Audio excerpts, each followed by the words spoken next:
Watch this.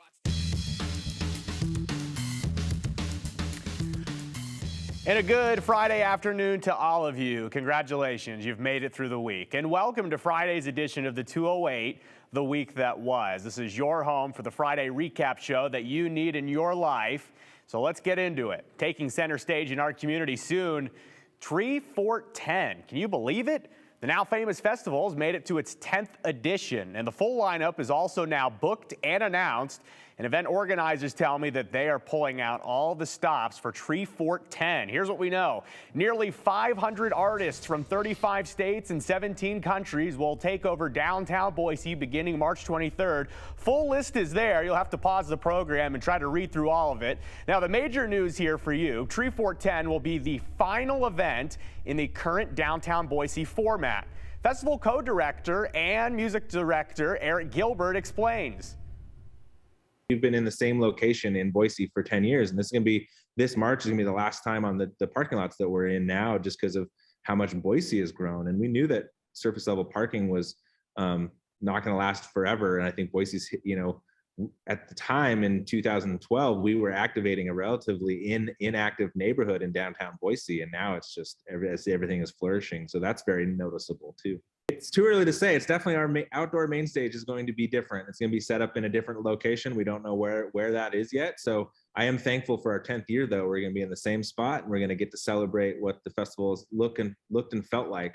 Even with that growth, it's still going to be relatively similar to those that have come every year. But it's going to be the last time it's going to feel like that. So it does feel like the end of a chapter. It's pretty cool that it's ending with our 10th festival, and yeah, it's great. So we'll fill you in on all the new details when they are figured out and announced. But big names booked for this Treefort 10 include Kim Gordon, Snail Mail, Jossie Scholl, Deaf Heaven, and so many more. And if you don't recognize any of the acts booked, good. Get out there and find your new favorites. That's what I do during Treefort. I go find brand new bands I'd never heard of. Now, Eric also tells me, of course, Treefort is back with all your favorite forts. There'll be food, drinks, art, literature, you name it. Treefort 10, they're pulling out all the stops. Coming up in March, but we'll talk about it as we get closer. So every Friday, as we've discussed, we're doing something new here on the 208. We're calling it the 208 Callback, and that's because we're revisiting some of the most talked about stories of the week and sharing them with you again, not just because you may have missed them, but because we received so many text messages and comments about them. We want to continue the conversation because that's what this program's about, talking with you, the viewers, and the community. And by far, this next story was the most talked about of the week after lawmakers questioned the line between genuine politics and performance politics. Now, that question came on Wednesday as the Idaho House passionately debated an abortion resolution called the Day of Tears. This House resolution generated passionate debate on the topic of abortion. Republican Representative Barbara Ehart is sponsoring the idea to, quote, acknowledge the loss of life from the millions of unborn children since the Supreme Court's decision in Roe v. Wade. In the resolution, Ehart lays out a way that she would like to honor the occasion. The House clerk picks it up from here. That January 22nd in perpetuity hereby be recognized as the Day of Tears in Idaho, and that the citizens of Idaho be encouraged to lower their flags to half-staff to mourn the innocents who have lost their lives to abortion. Ehart kicked off debate, explaining her idea. What we're actually doing is we are creating a day of remembrance. It's helping us to remember an egregious wrong that's been perpetrated on our kids, on the United States. And I hope we don't have to continue to remember it, because I believe that in less than a year from now, we are going to be able to celebrate, because the laws are going to be changed and it's going to be sent back to the states as it should. That is my hope. Ehart is referring to the expected challenge to Roe v. Wade at the Supreme Court. If the conservative-leaning court reversed the landmark case, women could lose the right to an abortion. Idaho Democrats responded in debate to push back on the idea, specifically the part that involved lowering flags. Debate for critics of the idea wasn't centered on abortion or reproductive rights, though. Instead, respecting the American flag. Is this the path we want to take as political parties, that we hijack and use this as a billboard to carry some political divisive message? This flag deserves so much more respect.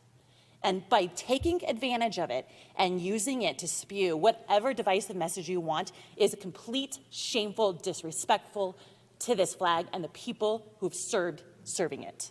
The legislation is a resolution, meaning it's basically just the message from lawmakers. Still, critics of lowering the flag for Day of Tears highlight that lowering the flag has specific conditions about who can order it on the state, federal, and local level.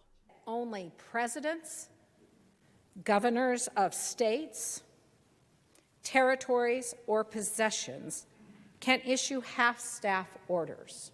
Ehart pushed back, explaining her idea more. For our private businesses to consider lowering their flags at half-staff, there's no mandate. There's nothing that would fly in the face of honoring others who pass on, but we will admit that we lower that flag for many reasons, and to honor a large segment who's no longer here, I believe, would be a good use of those who would like to join in with us. Debate continued along the lines of paying tribute to lives lost through abortion and respecting the American flag. This isn't about whether you're pro-life or pro-choice. This has nothing to do. Your vote today should not be informed in any way, shape, or form by your feelings about abortion and its legality. This is about the proper treatment of our flag. Period. Full stop. This isn't a cheap ploy. This is about putting us in a position to remember and in our own way doing something about it. We got so many messages about this legislation that we didn't have time to get to all the comments back on Wednesday. And what's interesting is that while lawmakers against this bill cited the American flag, most viewers who texted us actually mentioned honoring others as well. Here's what you had to say. Leave people alone, says Chris. Should we have a day of tears for those who have not chosen to be vaccinated and died? It's no one's business, but obviously abortion is still everyone's business. Yep, we live in a two-standard country in the 21st century. Cindy says, quote, I suggest we add the number of people who have died of COVID to the Day of Tears resolution if they pass it. Both numbers are based on personal choice, right? This person says, how about a day of recognition for those whose ancestors were forced into slavery, and another day for Native Americans whose lands were stolen and whose lives were destroyed? Lower the flags, says Richard in Boise. And finally, this one from Sheila saying, quote, a day of tears for the unborn, yet Idaho still lets certain religious groups let their living children die of medical neglect with no consequences. How about a day of tears for them? Those are the comments. And that comment referring to faith healing, which is the common term here in Idaho. Those are people who are exempt from prosecution if their child does die because they chose to seek prayer instead of medical treatment per their religion. Now, that is legal in the state of Idaho. By the way, Representative Ehart's resolution, it doesn't mandate that flags have to be flown at half-staff or anyway. Again, a resolution is really just a message from lawmakers about really what they're feeling on a subject like abortion. And we got this question from Rob on the 208 Facebook group asking to give us some direction on how he could find out about which legislators voted which way on specific bills. And it's a great question and one we have an answer to. Well, Rob, you can head over to the Idaho State Legislature's website. That's this page we have pulled up right here. And you can really see so many interesting things. But we'll start here with the Legislative Sessions tab. It'll take you to the current session, which is 2022. And then from this point, you can actually look at every piece of legislation that has gone through the Idaho State House or is on its way through the process. And we'll start here as an example with House Bill 436. This is the big tax bill we've talked about for a couple of weeks. You can see here when you come into the actual web page, if you'd like, you could go ahead and just read the entire bill yourself. You can get up to date and find out exactly what legislators are looking at. You can go line by line and see exactly what everything says. But more simply, actually, you can take a look here. It's called the Statement of Purpose. And you click that here, and this is actually something that lawmakers will put together that it'll explain what they're trying to do with their bill and exactly how it'll work that way, and also say how much will this whole thing cost. Now, once you actually learn about the bill, you may want to know, well, who voted for it? If you scroll down, you can see here exactly. It was voted on January 20th. You can see it passed the entire House, 57-13. And in this line, you can see everyone that voted yes. That would be the ayes. You can see everybody who voted no. That would be the nay. So a lot of things that you can see here. You can also see when it's just transmitted over to the Senate. We get a lot of questions here on the 208 about how to follow the legislature. And this is really the best way you can do it. It's just going through the legislature's website. If you ever have any questions, though, feel free to text us. You know the number.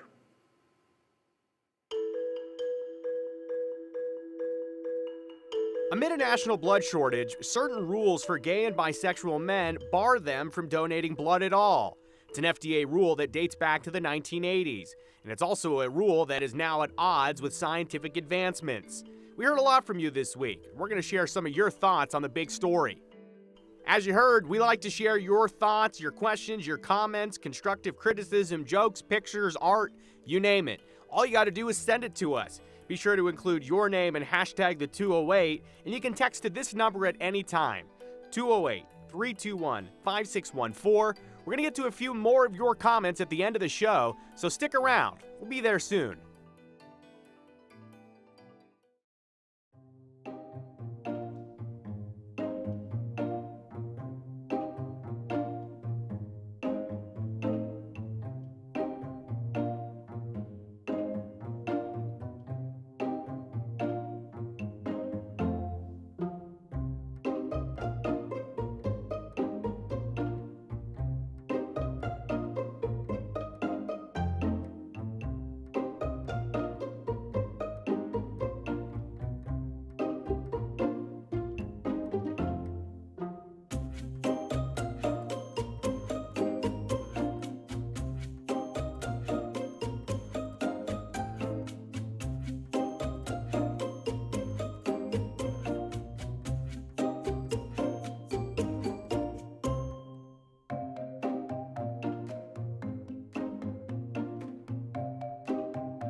Maybe the most passionate response we saw from you this week, the story on America, Idaho, and the Treasure Valley. All of it, short on blood right now. We're badly needing blood donations across our country. And because of that, there is renewed focus on blood donation restrictions for gay and bisexual men. We've talked about this week, but did you know? The FDA rules on donating blood clearly state that men who have had sexual contact with another male in the last 3 months, they cannot give blood, even in emergency times like these. Now, critics of the policy have pointed out that all blood donations are screened and tested to make sure there's nothing in the blood that would make it dangerous for a blood transfusion. And with advances in technology and in such great times of need, organizations like the Red Cross are calling on the FDA to change their rules. Yes, the American Red Cross says that they too want to see the rules changed. But this is what you had to say on this topic. A lot of conversation online. This person says, English people cannot give blood in the United States either, apparently. We all have mad cow disease, and this is from Andy. And a few people sent us the same message that if you've been in Europe in certain times, you too are disqualified from donating blood because of mad cow disease. So an interesting comment we got from several of you. This next one comes from Ashley. She writes, hashtag the 208. Wait, so women who are gay don't have a rule and straight people don't have to comply either. And there are fail-safes put in place to detect HIV. So why in the world is this rule still a thing? That's from Ashley in Boise. This person writes to us into the 208 saying, quote, absolutely antiquated is the proper terminology to explain why gay men are so limited to be able to donate blood. They want to help, they can help, let them help. Sound like just more ignorance to me. People are going to die without more donations. Makes no sense at all. That from one viewer this week. And finally, this person says, it's actually Bill in Boise, he writes, hospitals charge $200 to $300 for a pint of blood. Red Cross sells a pint for $100 to $150. They do not pay you to donate. Bill writes that maybe $25 would be a good start. Why aren't plasma centers starting to draw blood and charge for it? Might increase their bottom line and help the storage. Again, or excuse me, the shortage, I should say. That is from Bill in Boise. And it's a great great conversation that we've seen a lot of messages from you. And really the bottom line, critics of the current FDA policy, again, are saying we have the modern technology and we have the tools to take a look at the blood. So especially during a crisis, critics of the policy are saying we should be doing everything we can to pull out the stops and encourage people to donate blood. We do know that the FDA has changed this policy in recent years. There actually used to be an entire lifetime ban on gay men from donating blood that dates back to the 1980s. In recent years, though, that was moved up to a 1-year ban since the last sexual contact, and then in 2020, that was moved up to a 3-month ban since the last sexual contact. So again, people are calling on the FDA just to get rid of all of that entirely. For more insight and history on this topic, you can check out our full story. It's available right now, ktvb.com.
It's Friday, and we're revisiting stories that you had a lot to say about over the last week. Back on Wednesday, we told you about the story of the Bear River Massacre, and we talked to Darren Perry, who is a descendant of a Shoshone tribal leader, and we talked to him about the history, or the lack of history, from that deadly attack.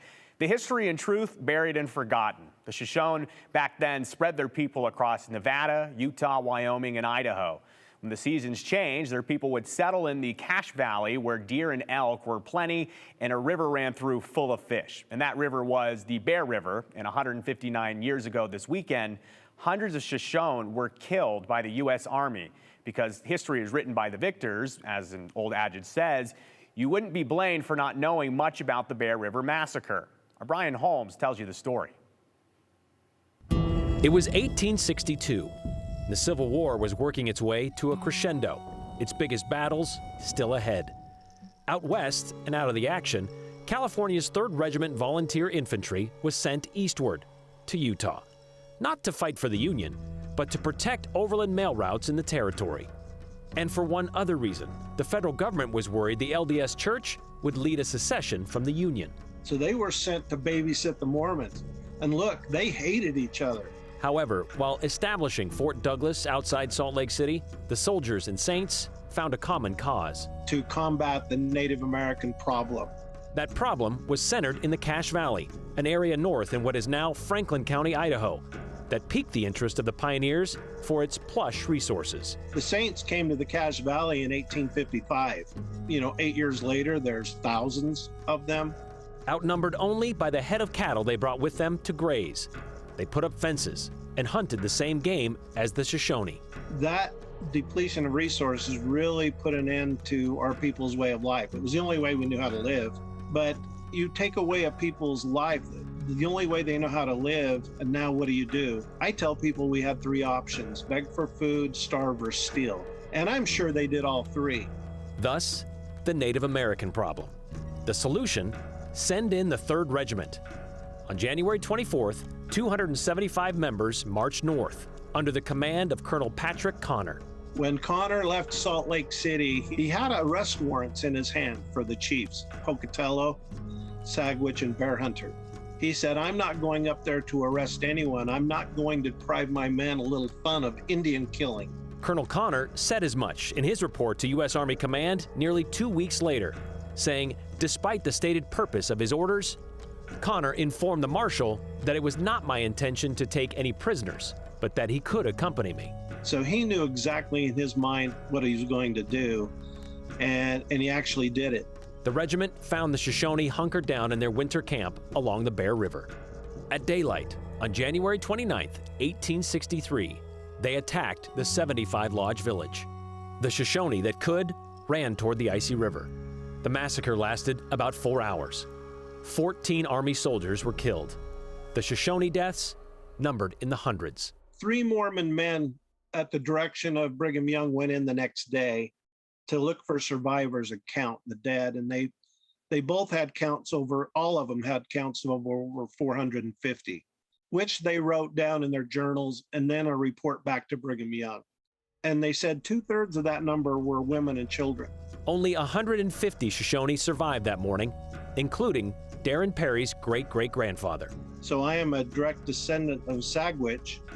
He had a son named Yeager who survived the massacre as a 12-year-old by playing dead. My grandmother sat at his feet on many occasions and heard the story over and over.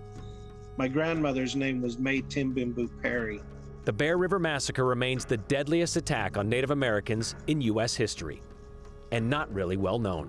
Why do you think it's taken so long to kind of get this attention, or that it isn't as well known as you probably would like it to be? I think early on that historians have said that, well, it was during the Civil War and just the news. There wasn't any news outlets out here other than the Deseret News, which they're not going to report on what happened. And I mean, it was kind of a black eye for the locals here. I had an old woman here in Cache Valley one day tell me that when I was a little girl, my great-grandfather told me never to talk about it. And so, I think the local saints felt a little guilt by having the Army come take care of the Indian problem, realizing now what that really meant. They weren't proud of it, and they have some responsibility in it. And so you just never really talk about it. I guess that's probably why your grandmother and yourself feel it is important to tell this story. It is important, especially in today's world we live in. Look, we're all going to go through hard things. We're all going to go through things that are hard to discuss and talk about. That one terrible event shouldn't define us. And I want people to know, you can talk about something hard, but then let's talk about what we can do together to make this world a better place. Okay, so some of the comments we received about the Shoshone story were ones we expected, like this one from Faye. Faye wrote, "Thank you for the story about Bear River. So much history we are not told or taught, and you can understand why. It can be very ugly, but it is our history, and it's about time we faced it in order to go forward." But it also brought up critical race theory. Carrie, a retired teacher, texted in and said, "Darren Perry spoke eloquently about the importance of understanding history. Exactly what makes me concerned when people talk against critical race theory. will our history continue to be buried? And we actually got quite a few texts asking about critical race theory. Would teaching about an event like this even be something educators would be allowed to share under House Bill 377, which passed the Idaho State House last year? Now, that bill bans schools from teaching that one identity or group is superior over another.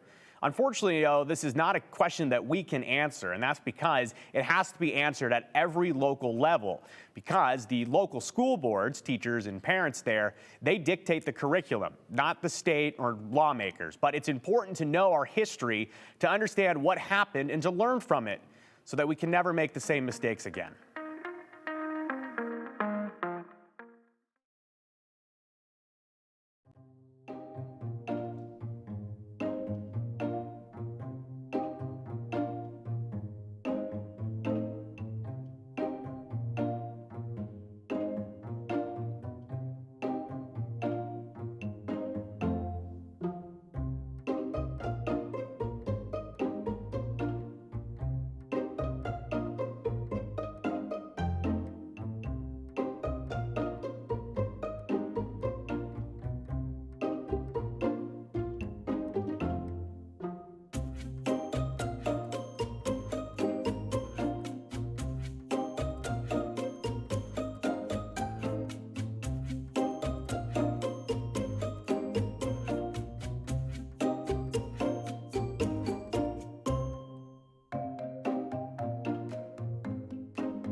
All right, let's put this edition of the 208 to bed. We'll put the whole week to bed, actually. This person says in the comment section, thanks for the information on where to go to see which legislators voted on which bill. I need to know which ones to vote for and which ones not to. Some legislators just need to go. New blood, more common sense. That is from Kathy in Star, hashtag the 208. Yes, it's important to know what your lawmakers are voting for.